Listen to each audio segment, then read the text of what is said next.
Thank you very much for inviting me. So this is one of the WhatsApp conversation I had just last week. So you can read it yourself. And it's me and a professor of nephrology. Happened last week. So the essence is basically they raised a request for a patient admitted in nephrology. Okay. So the story is like this. The pathology professor called the nephrology professor and told that there is a TURP prostate specimen came to our department with your name. What shall I do with this? Okay. So ultimately what happened was, there was a patient operating in urology operation theater. That computer was busy or something. Call was made to the junior most resident in the ward. Urology, nephrology wards are just opposite. That computer was busy. So he went to the nephrology ward. He raised a request. The window was opened with the professor's name. So finally, a specimen was went to the pathology department.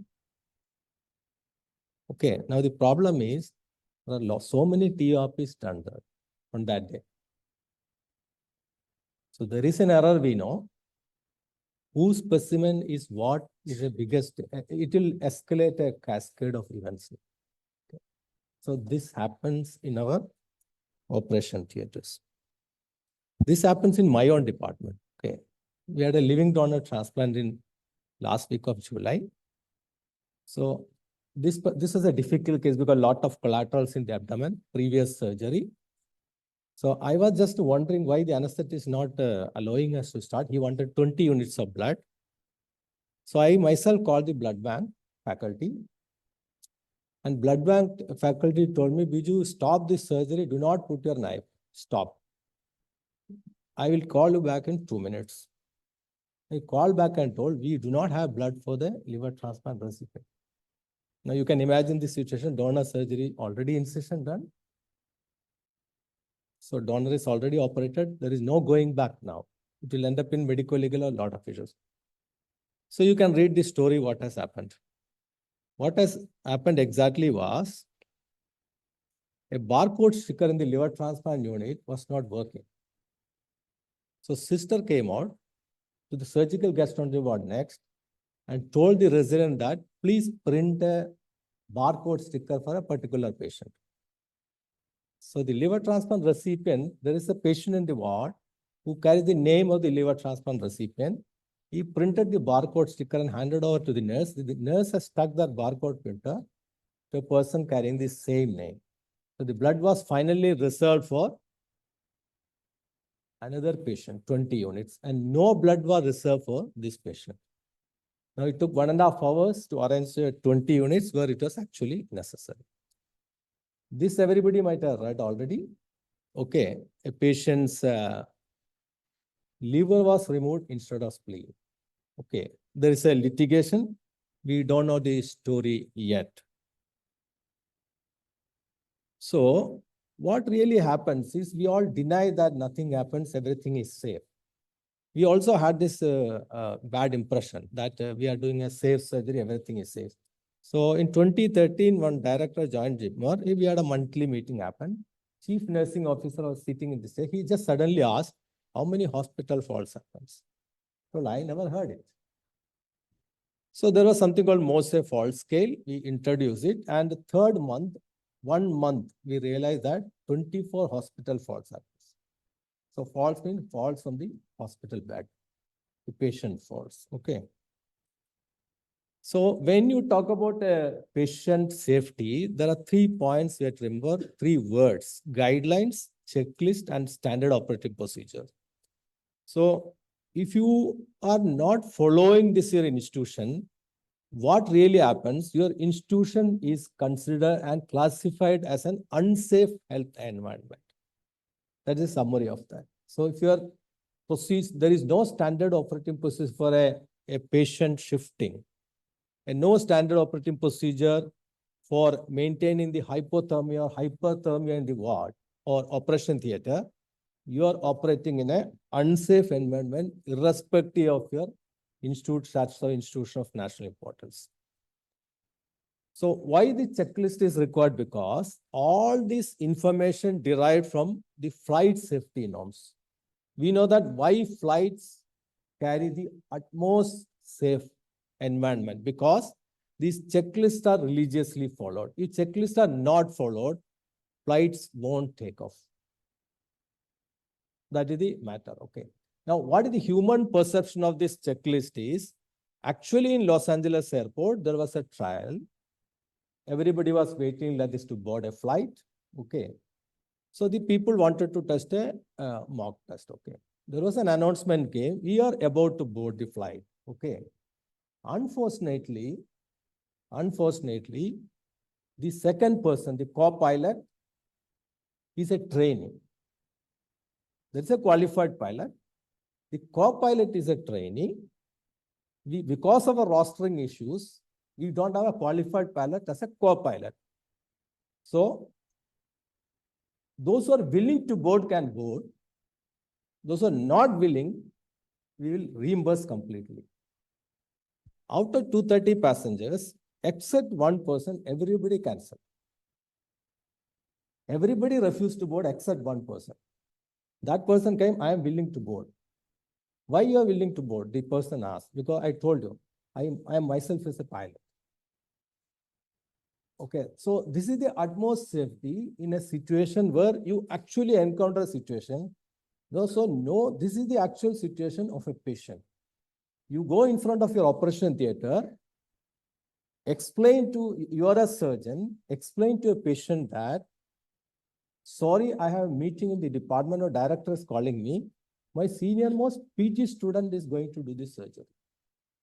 No patient will give you consent.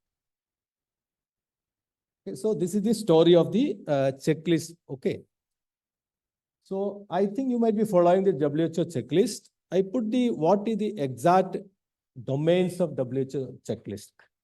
Correct patient, correct site, preventing harm from administration, mismatched blood transfusion, allergy, overuse. So you can see the benchmarks, what we are going to achieve with a very simple 90-second checklist.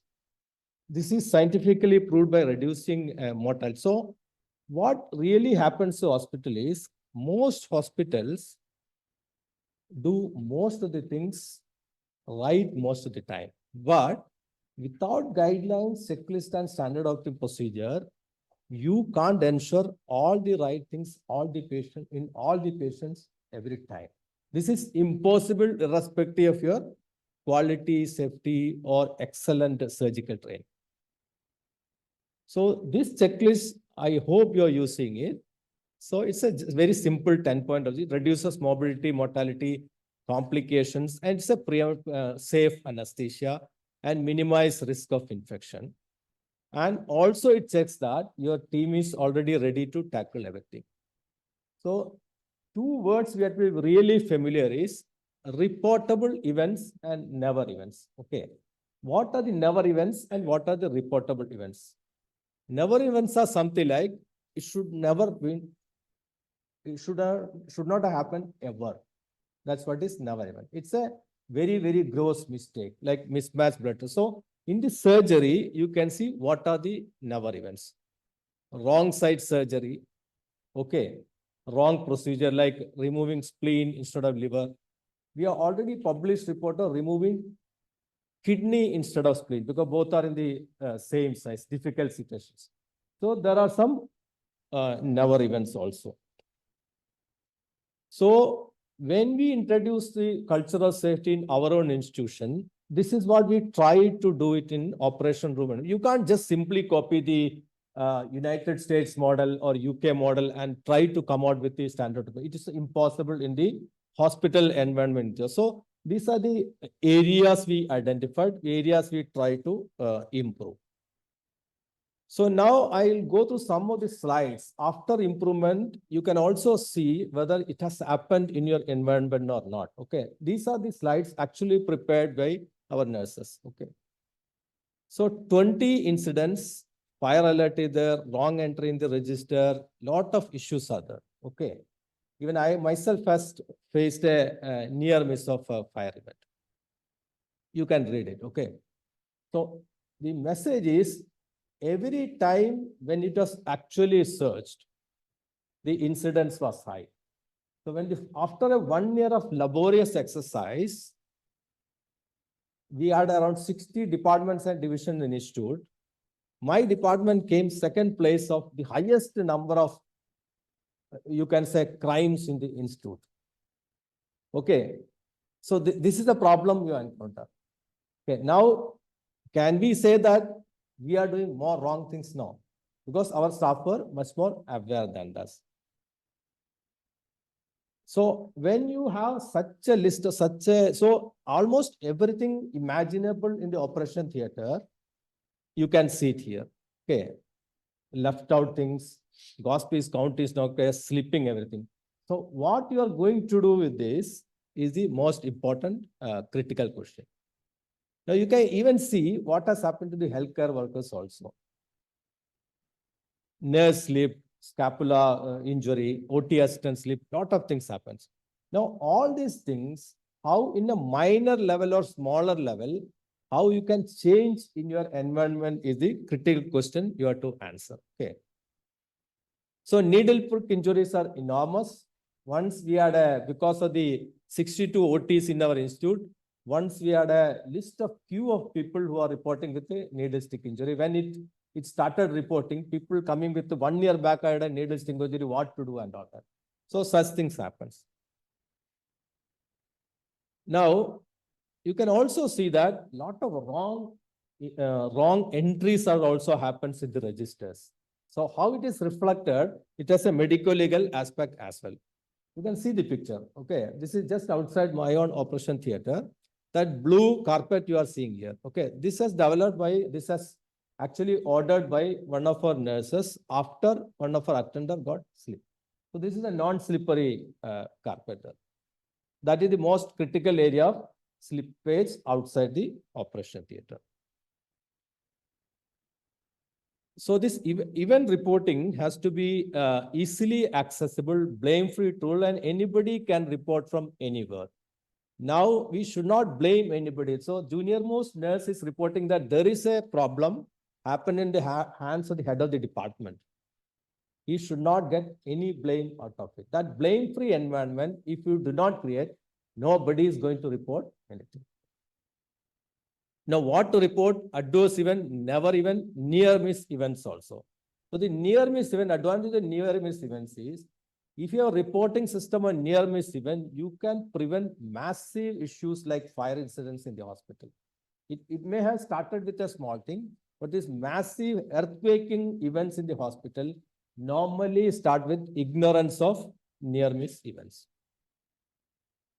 So where to report superior written documentation on that. So we have started an incident book, and suddenly we realized that the pages of the incident book is finishing very, very fast. Okay, because everybody, even the attendant who is only conversant Tamil, started writing in Tamil. Okay, so this is going to happen. Okay, so if you don't have incident book, your pages are not full. That doesn't, it seems that more things are happening. You can see how it is getting filled day by day every year. Okay, so then we started an online reporting system. It went on well. And we also have to do something called a root cause analysis. Now, we are all afraid that either is a system, are we under the clutch of the medico-legal issues? Are we going to have court? So court will every time examine, did you do it intentionally? Did your institute have a mechanism to tackle it? These are the two things court will definitely examine. So if you don't have a reporting system and you have not inquired it in a proper way, for example, there is an incident happening. There is no fun in calling the assistant medical superintendent and the chief of another department and putting a senior level inquiry committee. This is not that issue. This is a quality and safety issue. So there are certain standard operative procedure. Let us say wrong side surgery happened. There is no fun in putting too many administrators and putting an inquiry committee. That's not quality and safety approach. So quality and safety approach need a 4 or 5 member team where a root cause analysis has to be done religiously and reporting has to be done. At the bottom line, there will be protection and blame-free environment. So this count board, you know, and radio peg goes and a needle park. Okay, so I think many of you might be know, after loss of needle in several of the departments, we introduced something called a needle park, and it is working very effectively. This small slip, okay, it's very important. You have a 21st century electronic reporting system. If you go in bus in airport, you have the transport bus, okay? You just, next time you stand just near the driver. Driver will carry a small slip in paper. Yeah, earphone, everything is there, but he will carry this small slip over the phone. If he miss this slip, he will not even start the bus. You can observe it. I'll explain to you in the last slide what is the importance of this slip, okay? So yeah, adhesive issues, burns, we change the adhesives, face mark we change, sharps containers, rock shoes introduced, a lot of things. So after in summaries, after 3 to 4 years of little bit experience in the quality and safety, we ourselves thought that we are mature enough to do something for the outside people also. Okay, how we learned it. So we came out with something called Apex Manual with a 580-page document, lot of annexures. Our 42 faculty worked tirelessly.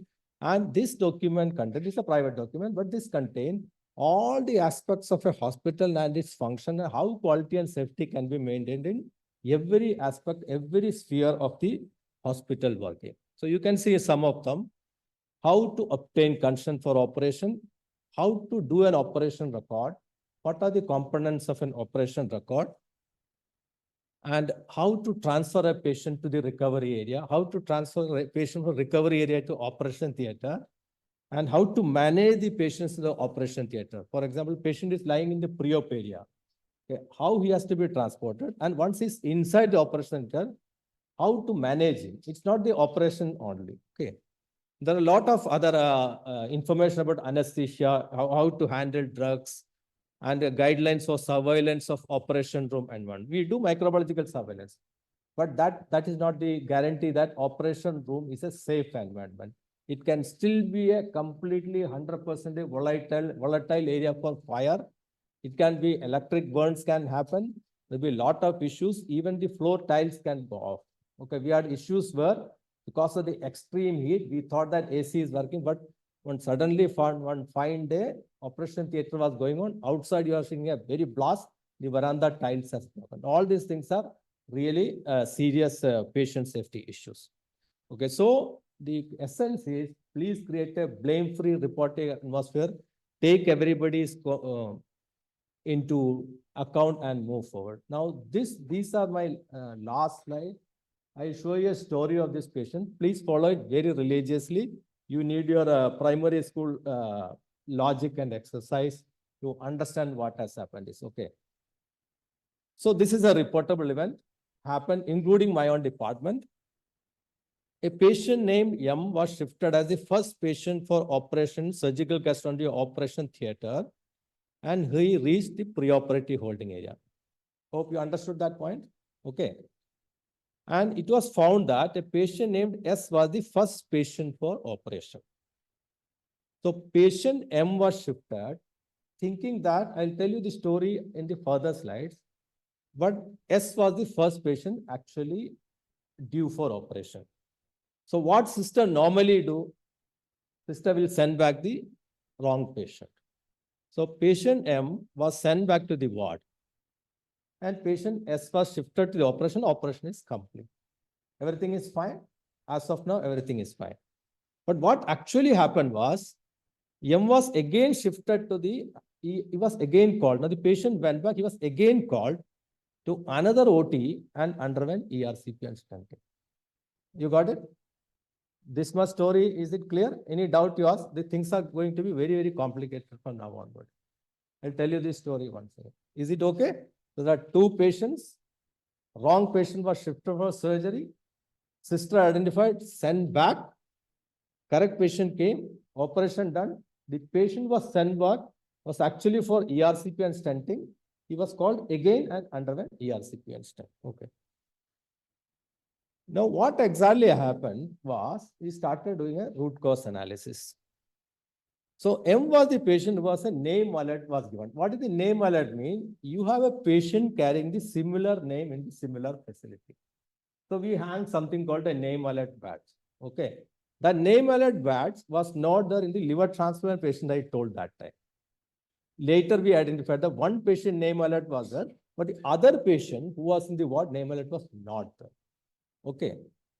So now you read this second paragraph very carefully. The patient was first shifted was actually the first patient on the ERCP on the that day, not in the surgical.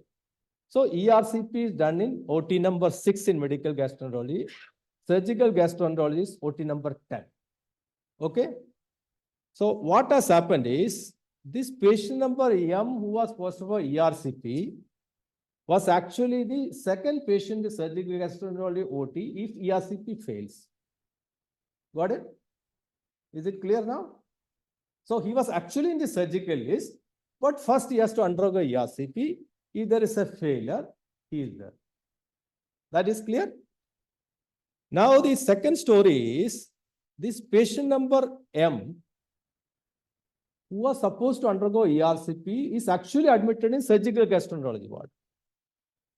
Okay? And the patient M who has to undergo surgery because of the lack of bed is admitted in medical gastroenterology. Is it clear? These are actual happen. Is it clear as of now? Clear? The patient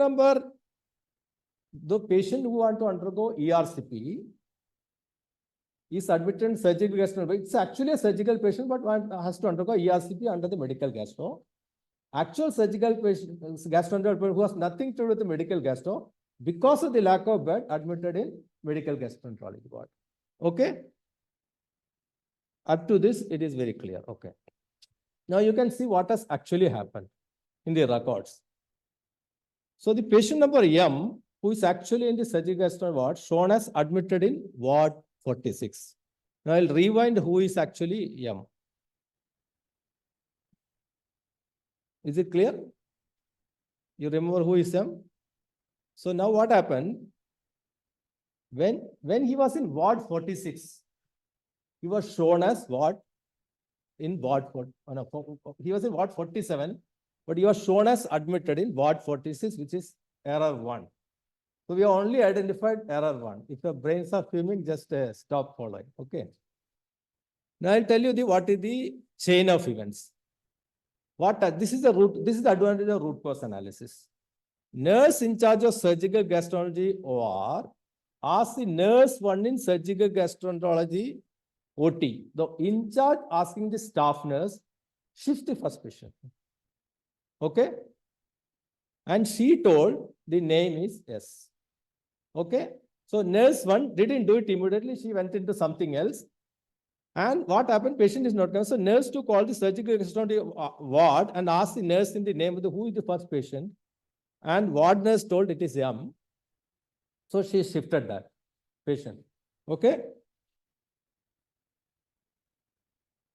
This slide you remember. M shifted. Is it clear? Okay. Now, nurse 2 in OR asked the attendant shift to M. Attendant went to the ward, shifted M to the pre-op area. Okay? First slide explained. Now, what is the error here is, when you see root cause analysis, there is an oral communication between nurse in the OR. It should not happen. No oral communication is allowed.